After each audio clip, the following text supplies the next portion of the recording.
My stepdaughter was scared to death. Okay, she wouldn't leave the house because there was something flying over our house. We thought it was the end of time.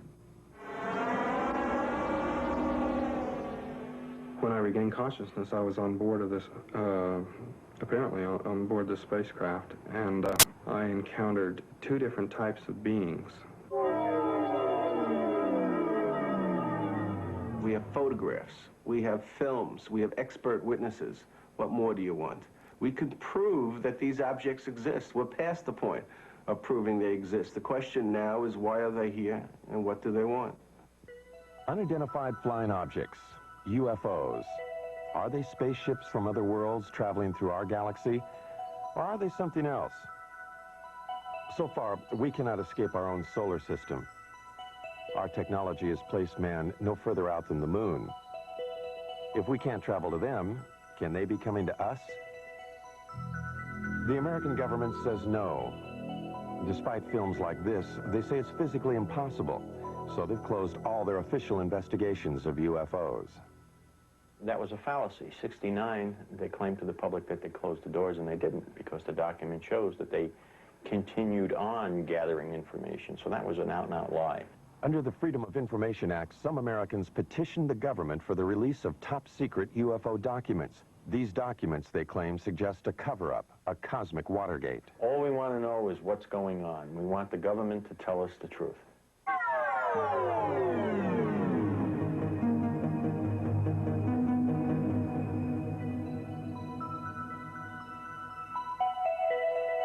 The truth, some believe, is that a higher intelligence from a planet far beyond our galaxy has mastered a technology that makes it possible for them to do things we can only dream of.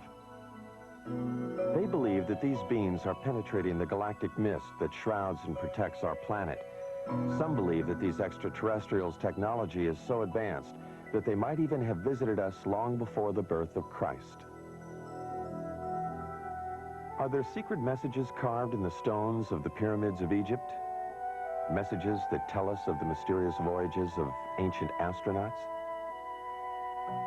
On the pyramids of Egypt and Mexico and in primitive cave drawings all over the world, there are carvings and images that many describe as being of intergalactic travelers dressed in spacesuits and helmets.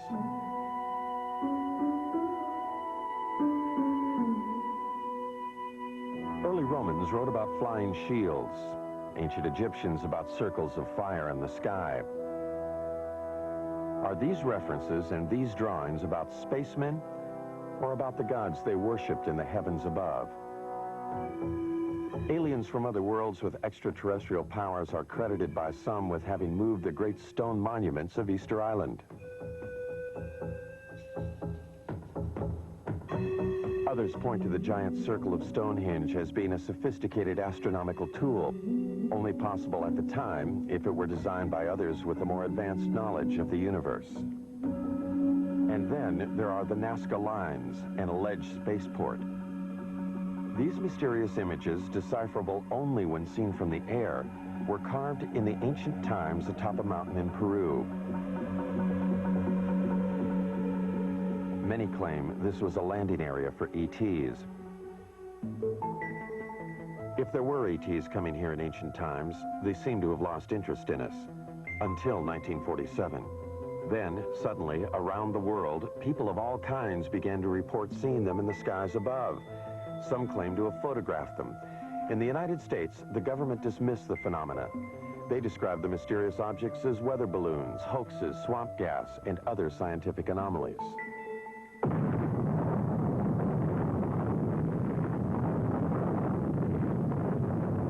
World War II had just ended. A new age had begun at the Alamogordo Flats of New Mexico. The atomic bomb had unleashed an energy that some believed would take us beyond the stars. Reason enough, some say, for those higher intelligences who dwell in other worlds to return for a second look at us Earthlings. They would have to look beyond the shadows of our mushroom clouds. They would need to know what our universal intentions were. In the years after the war, Navy and Air Force pilots regularly reported sightings of UFOs. Repeatedly, these sightings were dismissed by the military. One pilot, Captain Thomas Mantell, radioed he was pursuing a UFO. The saucer-shaped craft, he said, was moving at speeds unknown to man. He pursued the craft until his own plane exploded in midair. The Navy investigated the crash and attributed the explosion to the pilots pushing his plane too high and too fast. Others said Mantell was a casualty of an extraterrestrial attack. UFO proponents charged a government cover-up, the first, they say, of many. UFO investigators allege that the government cover-up went into high gear with the Roswell, New Mexico incident in July 1947. Roswell was the site of an Army Air Force base 118 miles from the atomic testing grounds at Alamogordo and only 220 miles from Los Alamos, birthplace of the atomic bomb. On July 2nd, this rancher, Mac Brazel, saw something crash in a field outside town. Brazel died in 1963, having kept a pledge to the Air Force to keep secret the story of what really happened in this field. Brazel talked to only one person about those events, his son, Bill, now 60 years old. He told him that whatever crashed here was something he could not identify. According to my dad, there was a bad thunderstorm the night before. The next day, he was out on the ranch, and he found this debris. And he picked it all up in his pickup and was talking to people, and of course there was some talk about UFOs. He was going to Roswell, and as far as I know, he got in touch with the Sheriff's Department. They in turn called the Air Force. Then the Air Force got with Dad and swore him to secrecy, and they came out to the ranch and picked up this debris. Major Jesse Marcel, the chief intelligence officer at the base, was assigned the task of collecting the debris from the crash site. His selection for the job, UFO proponents say, is proof that the Air Force knew from the start that... With my knife. I found one piece of what looked like metal anyway. It was not flexible, but it was as thin as a fall of a pack of cigarettes. It was that thin. One of my boys told me, he said, there's something unusual here. He said, I tried to make a dent in this metal, and he says, you can't bend it. You can't make a mark on it. He says, I took a sledgehammer and whammed it. I put it on the ground and whammed it. The sledgehammer bounced off of it. When Major Marcel reported his findings to officials back at the base, they issued a startling press release. They had a flying saucer. The next day, Major Marcel was assigned to take the remains of the crashed objects to Wright Field in Ohio for further examination. However, the plane landed at Carswell Air Force Base in Fort Worth, Texas. General Alfred Ramey took one piece of the object off the plane and called a press conference. Then, Major Marcel was given different orders by Ramey. He was not to continue on to Wright Field. He told me not to say anything. He says, I'll handle it from now on. And that's exactly what he did. When he came out, he said, he told the press that was there, he said, that was nothing but a weather balloon, crashed weather balloon. Marcel, under orders not to say what he believed, only recently spoke out against the Air Force's revised story. It was definitely not a weather balloon. And it was an aircraft. So what it could have been, I wouldn't know. I still don't know. Mac Brazel, who had a rancher's knowledge of such things, told his son that, like Major Marcel, he knew the object was not a weather balloon. He said that's what the Air Force tried to make him believe, that it was a weather balloon. And he said, Bill, he said, it was not a weather balloon. He said, I don't know what it was. But he said it was something altogether different and much bigger. If extraterrestrials are good. Philip Klass, a military expert, disagrees. The fact of the matter is that it was not a weather balloon as such. It used a weather balloon as a vehicle, but what it was is called a radar corner reflector. It's an object that is roughly hexagonal so that it can be tracked by radar, and no matter what angle this hexagonal thing is pointing, it always returns a strong radar echo. So the object was not a weather balloon as such, but it used a weather balloon to hoist it. If the object were only a weather balloon, UFO proponents say, then why did the Air Force pledge Mac Brazel to secrecy? And why did the Air Force pursue his son in the months that followed? Only 22 years old at the time, Bill could not help but be intrigued by his dad's discovery of the strange materials in this field. He searched for and found some remnants of the crashed object. And I was talking about it. I went into Corona, and I was sitting there in a beer joint, and of course, my friends was asking me if I'd found any more or anything like this, and I said, well, I'd picked up a few scraps, about a cigar box full, and somebody, I don't know, must have informed the Air Force, because first thing I know, I have visitors, and they say they'd like to have this material. And they didn't tell me they'd confiscate it. They just said, well, like we're going to have it one way or the other, you know. What Bill and his father found was taken to what is now called Wright-Patterson Air Force Base. Some believe, however, that much more was taken there. What they say is the actual shell of a spacecraft. This spacecraft, they allege, was struck by lightning, causing pieces of it to fall away into Mac Brazel's field. The craft itself, they say, crashed 78 miles away. The story has it that the spacecraft and the bodies of its alien crew members were then taken to Wright Field and stored in Hangar 18. Myth or fact? The Air Force denies the existence of craft or ET bodies. Nothing has surfaced in the Freedom of Information Act released top-secret government documents. Nothing to support what some claim is this actual photo of an ET's arm. The Air Force also denies the existence of Hangar 18 itself. Senator Barry Goldwater has written that he has tried to gain access to the legendary building.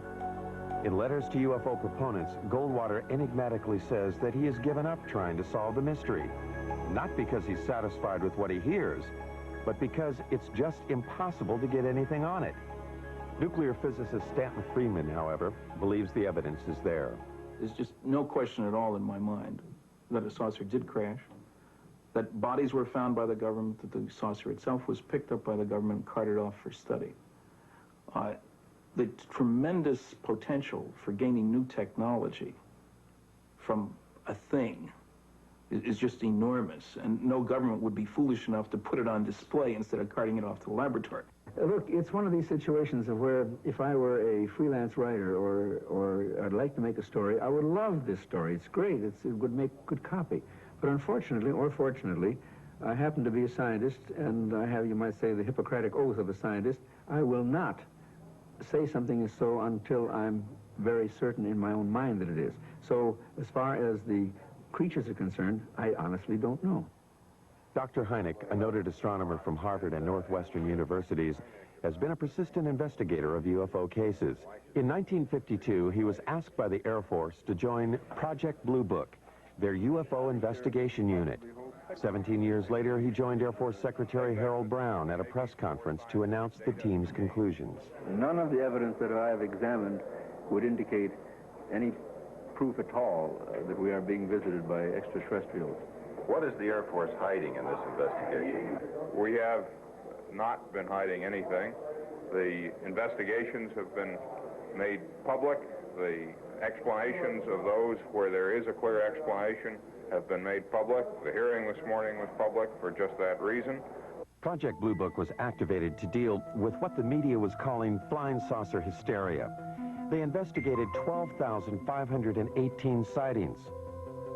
They could not explain 701 of them. Doubts lingered long past the report's publication. Even supporters of the project's conclusions had to wonder about photographs like these. In a series of 3 pictures, one can judge relative size because of the car window, the telephone poles, and the highway. One can also speculate about the dirt being kicked up into the air. Dr. Hynek, the leading scientist on the Blue Book panel, began to have doubts. He personally went to Brazil to talk to the man who took these pictures. He discussed the matters with the president of Brazil and with photo analysts on both continents. By 1973, he had completely reevaluated his Blue Book experiences. He now became a critic of the investigation and an advocate for more UFO study. I was there at Blue Book, and I know the job they had. They were told not to excite the public. Don't rock the boat. And I saw it in my own eyes happen that whenever a case happened that they could explain, which was quite a few, they made point of that and let that out to the media. Things that the cases that were very difficult to explain, they would jump handsprings to keep the media away from it. For they had a job to do, to, whether rightfully or wrongly, to keep the public from getting excited. Hynek's concession that it was possible that extraterrestrials were visiting us raised the UFO debate to another level. A major establishment astronomer and a man trusted by the Air Force was now saying that intergalactic spacecraft could be traveling through our solar system. His pronouncements caused scientists who might otherwise have stayed out of the UFO debate to enter it. They called Hynek's proposition fantasy. But if we just think of our own galaxy, you know, it's 100,000 light years across. That means to travel from one side of that galaxy to another side, to the other extreme edge, would take you 100,000 years if you traveled at the speed of light. Now, there's very good evidence that nothing travels faster than the speed of light. I mean, it seems to be the ultimate speed limit in the universe. If, however, aliens know something we don't, suppose they are able to transform space and time or manipulate space and time in some way, or travel in other dimensions, then all things are possible. As man has entered the space age, the concept that all things are possible has indeed become part of a new way of thinking. Some of the men who investigated Blue Book were born before the Wright brothers flew at Kitty Hawk. They conducted their investigation before man flew faster than the speed of sound. Even the men who flew our space missions concede unusual experiences that they cannot explain. Astronauts like James McDivitt on Gemini 4 and Ed White have reported seeing unidentified flying objects in space. Pete Conrad on Gemini 11 in 1966 is another of the 11 astronauts who have seen UFOs on NASA space flights. Some of these objects the astronauts saw were photographed. NASA has called some of these sun flares or space debris. Some are still labeled unidentified.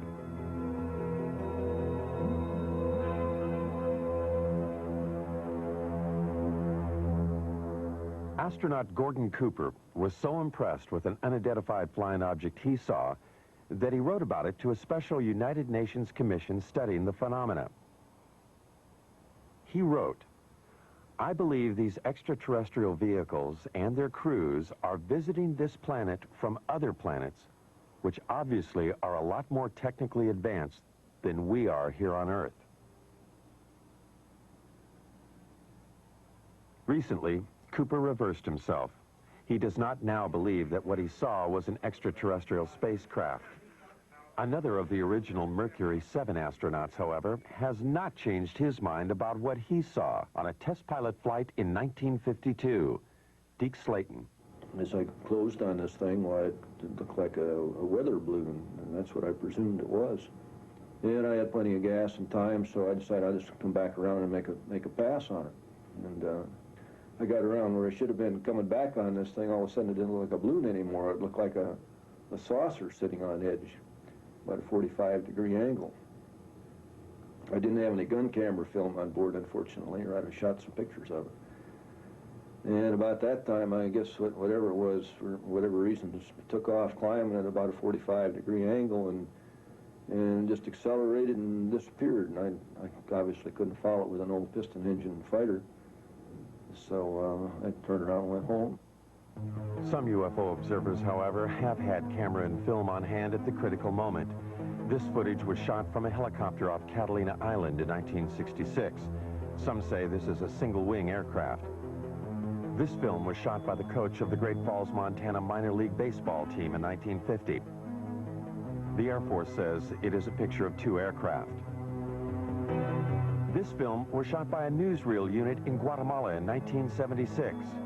Some say this is also an aircraft.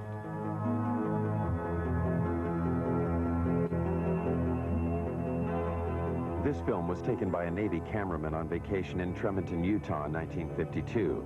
The Air Force speculates that these are seagulls. Dr. Hynek disputes the Air Force's explanation of these films. This, plus his feelings about the eyewitnesses, helped change his mind.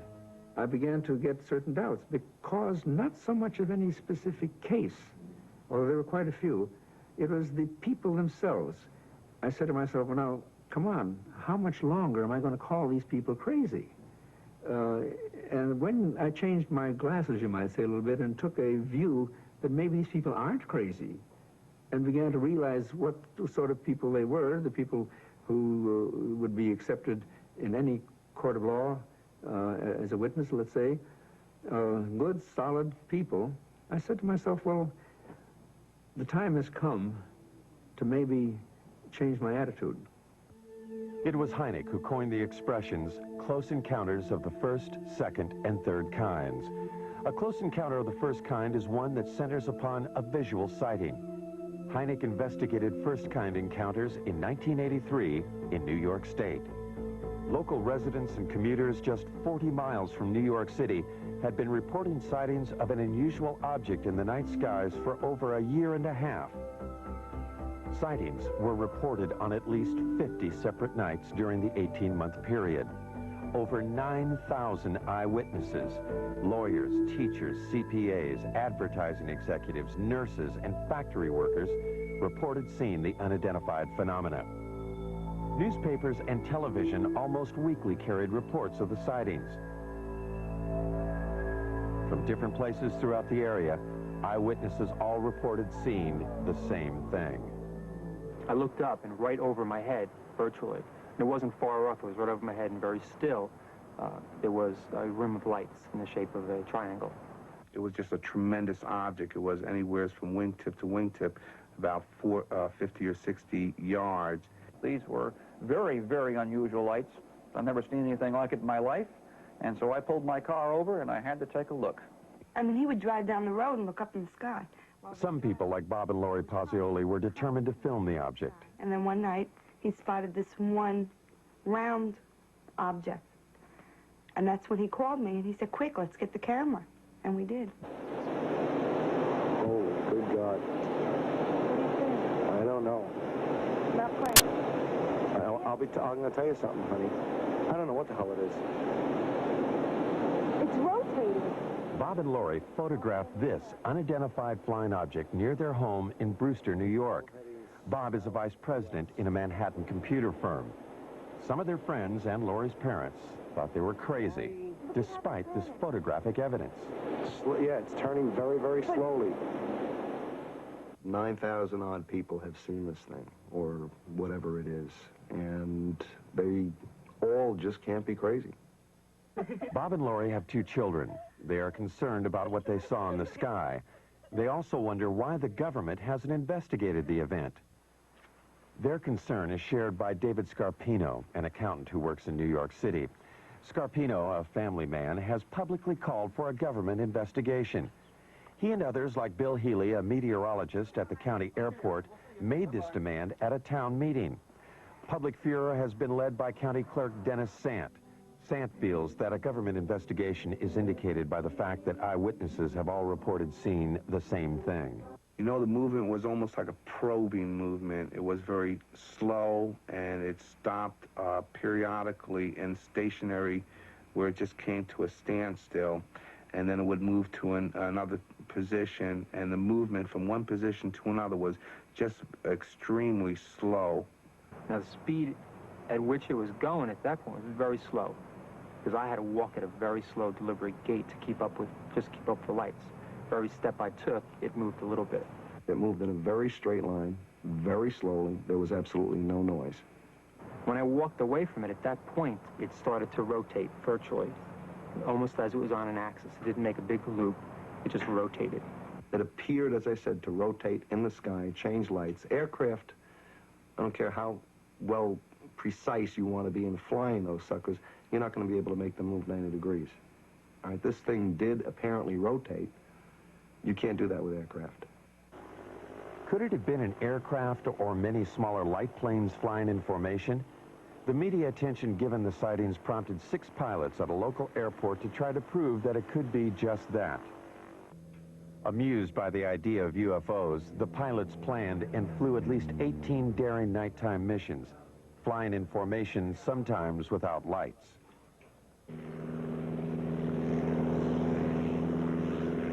This hoax fooled at least some of the eyewitnesses, but not Bob and Lori. They claimed that in addition to photographing the UFO, they also videotaped the light airplanes as they enacted their hoax. There are 6, and the lead one has his 3 lights on. Everybody else only has 2. Did you hear the engines? Some UFO investigators agree that many of the reported sightings were probably of the hoax. But some eyewitnesses, they say, were clearly able to differentiate between the hoax and the unidentified object. As it was coming over, there was a star in the sky, and as the lead light went under that star, right behind it, you could still see the star, which meant it was not a solid object. And as it was going overhead, you did hear engines. All right, now, what kind of aircraft engines, I don't know, but you did hear aircraft engine noise. Engine noise, different lights, and different flying movements, UFO proponents say, clearly make the airplanes IFOs, identified flying objects. But this object, or objects, remains unidentified for many.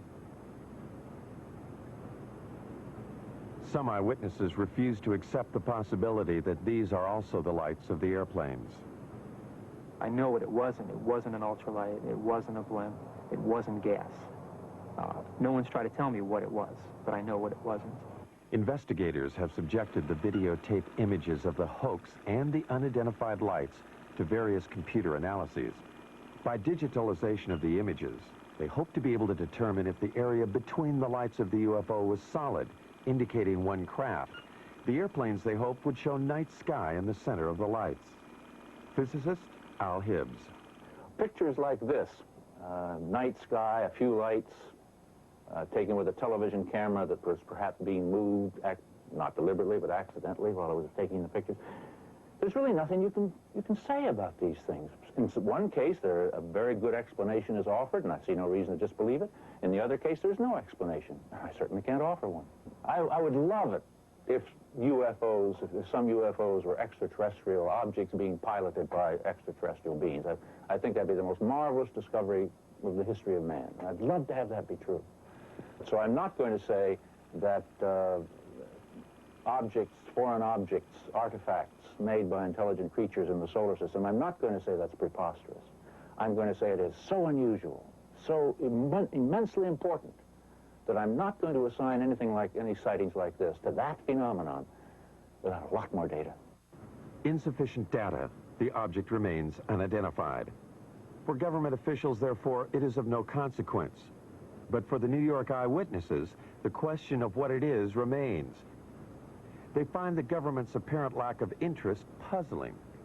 The government didn't come to me as a rational individual. As an accountant, I like concrete things. I like evidence. For them to say that I didn't see anything without really talking to me and investigating it means that they were trying to hide something. And that was my feeling from the very beginning. They know something, okay? They know something. Either they know that there's something up there, and they want to investigate it themselves and don't want other people trying to handle it, or they're doing something. But if they're doing something, then let people know about it. This New York State event occurred over a densely populated area and over a nuclear plant, prompting one eyewitness, New York attorney Peter Gersten, to suspect a government cover-up. With others, like Larry Fawcett, a police officer in Coventry, Connecticut, he helped establish Citizens Against UFO Secrecy. Fawcett, who says the way he views the world has been drastically affected by his sightings of a UFO in 1965, petitioned the government for the release of UFO-related documents. These documents, released under the Freedom of Information Act, were previously classified top secret. An example of some of the government documents we have obtained are the overflights over the military bases in 1975, over Wurtsmith Air Force Base in Michigan, over Malmstrom Air Force Base in Montana, Loring Air Force Base in Maine, Minot Air Force Base in North Dakota. Over a period of 6 weeks, unusual, unknown, unidentified objects were traveling at exceedingly quick and fast speeds. What's interesting is that even to this date, the government has not acknowledged that it was able to identify any of those objects. The documents do state that there were confirmed sightings at all 4 bases in October and November 1975. The first sighting was at Loring Air Force Base in Maine. Loring, like the other bases, was a Strategic Air Command installation. The documents do not state, however, that these objects were alien spacecraft. They do state that the military reaction was swift and concerned. At Loring, there were 2 separate events. Something unidentified appeared in the night sky above the weapons storage area. Larry Fawcett, having learned of the event and the released documents, investigated. Military people and guards in and around the weapons storage areas began to report lights hovering or landing within the weapons storage areas. Military people would respond to the area only to see the lights go out and the object disappear and then reappear over the runway. It's described as football-shaped, the length of maybe 2 or 3 vehicles, cars, if you will. The witness telling us that there are shimmerings of heat, as you would see off a desert scene in a movie. When we questioned the individual, could it have been an aircraft? Could it have been a helicopter? The military person, and I'll give you his name, Steve Eichner, telling us, no, I know what helicopters look like. I've been around aircraft. I work on aircraft. This is something I've never seen before. The official records, which I quote in my book, indicate that on the first night, it certainly was a helicopter. It was described as a helicopter. Now, if the officers on the base, experienced pilots, if they don't know a helicopter, and we have to depend on some GI who's not a pilot, who comes forward not at the time, but years later, he claims to have been there and claims it was not a helicopter. Again, let's go on the official records. It is the official records that Fawcett uses to substantiate his claim that helicopters could not be the explanation. The military response at all 4 bases, he says, was too dramatic. From our documentation, we know of pursuits that occurred, scrambling of aircraft from Loring Air Force Base, and the chases went up into the Canadian territory, if you will, only to be lost around New Brunswick somewhere up in that area. There's no question there were overflights of unknowns, sometimes referred to as helicopters, but if you talk to the people, read the official government statements, it's clear that they were concerned, that there were scrambles of jets to go after these things, that they were being observed by highly qualified people. We were lied to, flat out, about those cases. And as a matter of fact, some of the documents we eventually got clearly indicated that there were instructions to local base commanders. Don't say anything about the sightings at the other bases. Make it appear to be an isolated instance. Military authorities will not comment on the 1975 overflights. They simply state that at any SAC installation, there would always be an immediate defensive response to anything unknown. Putting planes in the air, they say, does not confirm a penetration of an intergalactic craft. Citizens Against UFO Secrecy, however, refer to other documents they've gotten released by the Pentagon to prove their claims. In May of 1985, we've gotten a document that was classified top secret in 1948, and about a month after its release to the other agencies, its distribution, it was ordered, recalled, and destroyed, each and every copy. One copy was kept, and it has remained top secret, classified top secret for the last, 40 years almost. And in the document, the government acknowledges back in 1948 the existence and reality of the objects. The official military position about any document issued before the Project Blue Book investigation is that Blue Book later explained them. This includes a startling document written by a Canadian. Wilbert Smith stated flat out in his top secret memo, and I think it was declassified by mistake, frankly, that this is the most classified subject in the United States, even more so than the H-bomb, and that flat out, flying saucers exist. This is the opinion of one man, a Canadian officer, in 1947.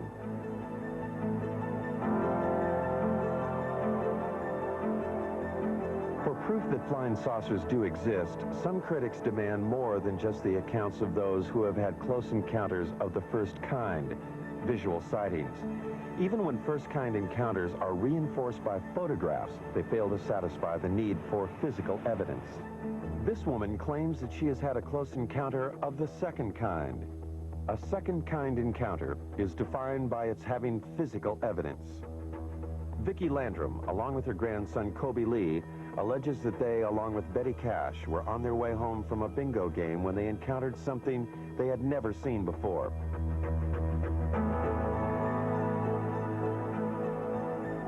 The alleged event took place on December 28, 1980. Vicki and Colby were driving in Betty's car on Highway 1485, 30 miles from the Houston airport, and only 37 miles from NASA's American Space Headquarters. Kobe Lee saw a light, and he kept asking us what the light was. And he kept pulling my face around and asking me, "Mama, what is it?" And I said, "Honey, I don't know." And Betty said, "I believe it's getting closer." And I says, "Well, it kind of looks like it, but we had no idea that we were going to get hurt." I would say within an instant or so, all of us noticed it because it lit up the entire sky. There was no way you could have missed it. It looked like the woods were being set on fire. And inside the car, it was so hot till my handprint is yet on the dashboard of Betty's car. They got out on their side of the car. I stepped out on mine. I stood behind the car door for just a second or so, and I walked toward the front of the automobile. I stood there for just a short time, I don't know how long, trying to see what I could figure this object out to be. It was diamond-shaped. It didn't mean it was sharp up here and sharp down here. It was kind of round, and the fire come out the bottom of it. But here was this huge object and flames shooting from it. And they weren't just small flames. They were gushing from it. And Kobe was hanging on to me. And he was trying to get, he started pulling away from me, and I pushed him back in the car, and I got inside the car and put my arm around him and hugged him up real close to me. We thought it was the end of time. I says, Kobe, don't be afraid.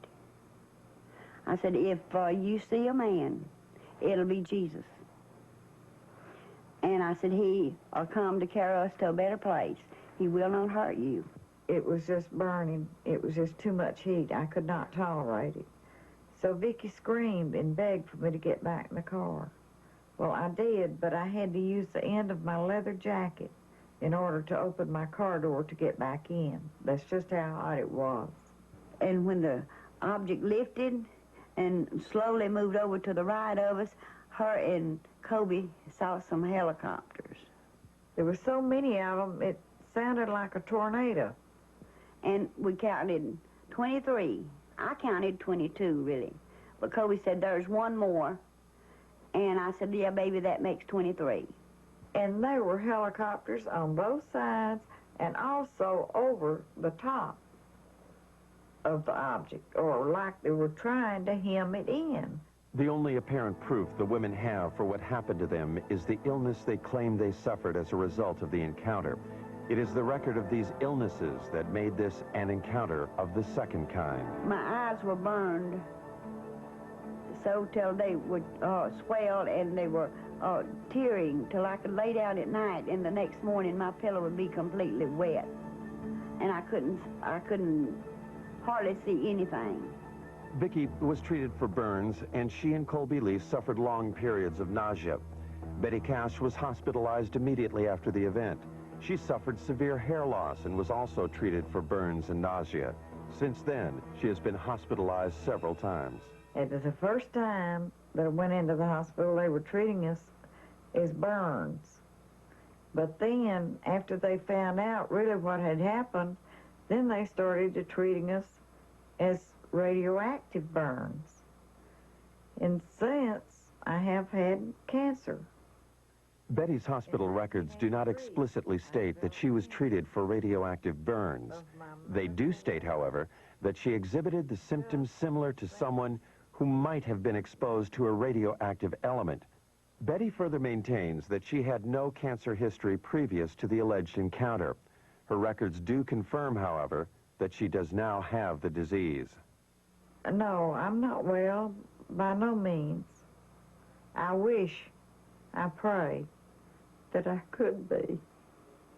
With the help of Peter Gersten, the New York attorney for Citizens Against UFO Secrecy, the two women have sued the government to find out what it was they encountered that night. Was it a UFO, or an American weapon gone awry, or something else? I believe the story is a hoax. There is absolutely no evidence. The women's story is supported only by the claim of Betty Cash that she had serious health problems after the alleged incident. From my review of the Cash Landrum case, I would say that there's no question that an event took place, that those people were near something that was emitting radiation. I don't think it was an alien spacecraft, frankly. I think it was a nuclear-powered aircraft. That's why all the helicopters, it's standard practice if there's a classified system around. There are guys ready to go there to keep somebody else from getting that should it crash. The facts are that the U.S. Defense Department investigated. They could not locate 22 twin-rotor helicopters that could possibly have been flying in that area. And in fact, as Colonel Saran, who made the investigation, told me, he said, Phil, this occurred over the Christmas, New Year's holiday. He said, you couldn't get that many helicopters. You couldn't get a military operation into the air over the Christmas, New Year's holiday unless the nation was at war. The object was there. It existed. There's no question about that. What's interesting is that for the first time, the government has suggested that it wasn't theirs, that it was possibly a true UFO. And nowhere has the government ever admitted, other than this basic document that we've gotten from 1948, that UFOs exist. I love this country and for all it stands for, but I wish they would tell us the truth. If extraterrestrials are coming here, what do they want? Are they coming here just to observe us, or are they making actual contact with some of us? Contact with an alien is what Dr. Hynek calls, and what Steven Spielberg has celebrated in the movies, as a close encounter of the third kind. Charlie Hickson says he's had such an encounter. These things, evidently, they're coming from another world somewhere. I don't know what message they have for us or what they intend to help us, but certainly they're not going to harm us because they didn't harm me. Charlie Hickson's alleged abduction aboard a UFO in 1973 followed the story of Betty and Barney Hill's abduction in Exeter, New Hampshire in 1961. A most recent claim of a close encounter of the third kind occurred not in the backwaters of Mississippi, but in the heart of New York City. Rosemary Osnato. Suddenly I hesitated, or I couldn't seem to put the key in the door. And I just turned around and wanted to go up to the roof. And this seemed rather odd because you just don't do that in New York. You don't go up on the roof at 1 o'clock in the morning. It's just not something you do. And yet I was doing it. And there seemed to be a very bright light that was shining in the hallway. And I thought this was moonlight at first, you know, and apparently it wasn't moonlight, because when I got up there, there was a very bright light up on the roof. And then it went out for a few seconds. And then it came back on again. And I was just lifted, physically lifted, in that beam of light. When I got into the craft, I was led by a group of, I guess, more than one, group of grayish-skinned, small men or women, I don't know what they were, but large eyes, thin, frail, and they communicated telepathically. 19-year-old Travis Walton of Snowflake, Arizona, claims he encountered similar aliens in 1975. Walton was, in his words, zapped by a blue light when the spaceship appeared when he was working in the forest. When I regained consciousness, I was on board of this, apparently on board this spacecraft, and I encountered two different types of beings. The first type of creature I saw was about 5 feet tall. They were very white-looking. Their skin was very pale, and they didn't have any hair on their heads, and they had enormous eyes. There was a type of being there that, you know, anyone else would consider to be look very human-like. Walton was found on a roadside 5 days after he disappeared from the forest. He could, however, recall only what seemed like an hour of time passed. Time, he claims, he spent aboard an alien spacecraft. Now 29, he reflects on that experience. I lost my job. The effects were quite negative. You know, time lost. You know, it's a very disturbing thing in my life. A lot of negative publicity, really. You know, this is a kind of a stigmatizing thing for people to, you know, consider you. You know, a certain percentage of the people think that you're wacko. What Travis Walton and others claim they have experienced has, according to some, now been validated by government documents. About to join the literature of third-kind encounters is the startling tale of an alleged landing of a spacecraft outside an American Air Force base in Rendlesham, England. The American military admits they are still withholding 6 documents. In the Bentwaters case, we have an eyewitness, which is rare. We have an audio tape made at the time of the actual event. We have a government document which corroborates the existence of the incident. The government has no reason to withhold the information. The UFO is said to have crashed in the Rendlesham Forest in an area 2 miles from the American military installation. Released Air Force documents confirm that military personnel were dispatched to the site on the first night. They reported seeing the lights of the mysterious craft. On the second night, after Geiger counter readings indicated increased radioactivity in the area where it seems something could have landed, the commanding officer of the base, Colonel Charles Halt, along with several officers and enlisted men, also reported seeing the UFO. Halt wrote this document reporting the sighting. It clearly indicated the presence of a strange glowing light that illuminated the entire forest. It tells of pulsating red and blue lights and of the objects disappearing.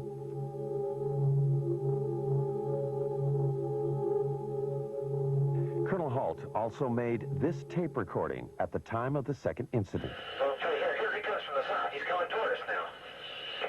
I'm observing what appears to be a beam coming down to the ground. This is unreal. What Colonel Halt was describing that night, some believe, was the pulsating light emanating from a lighthouse 5 miles away.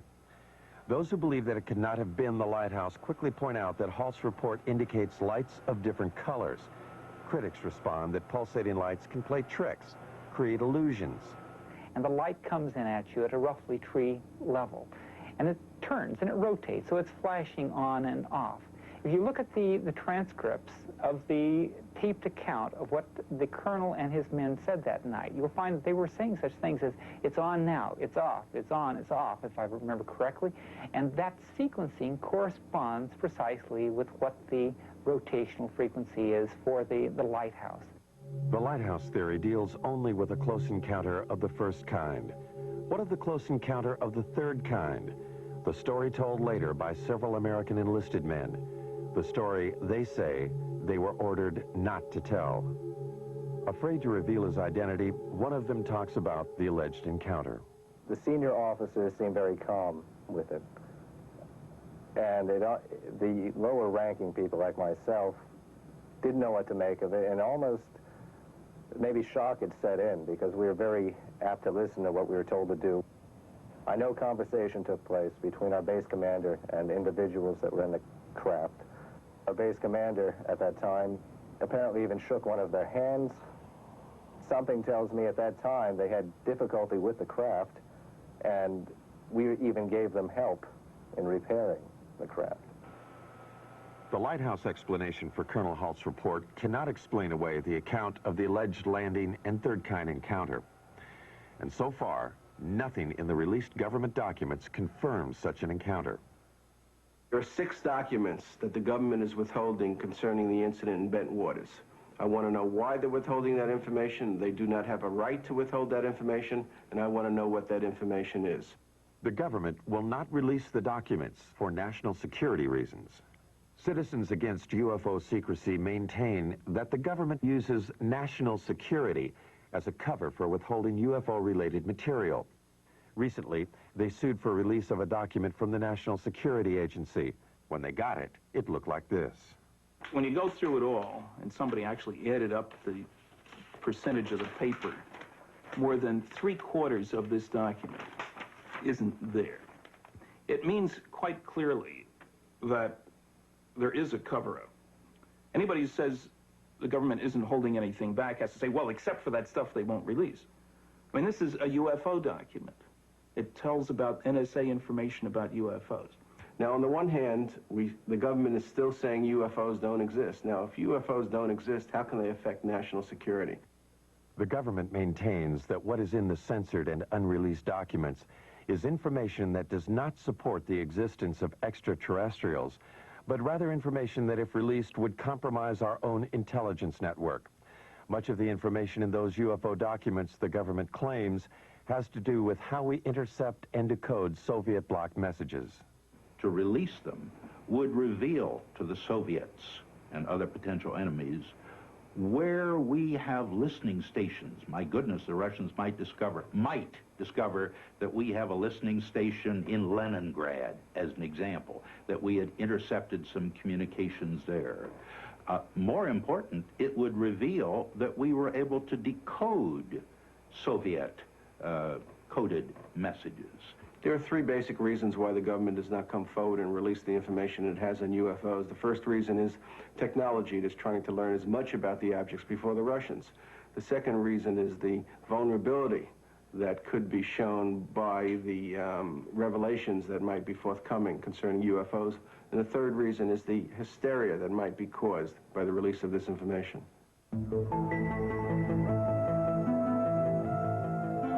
Are these spaceships from other worlds?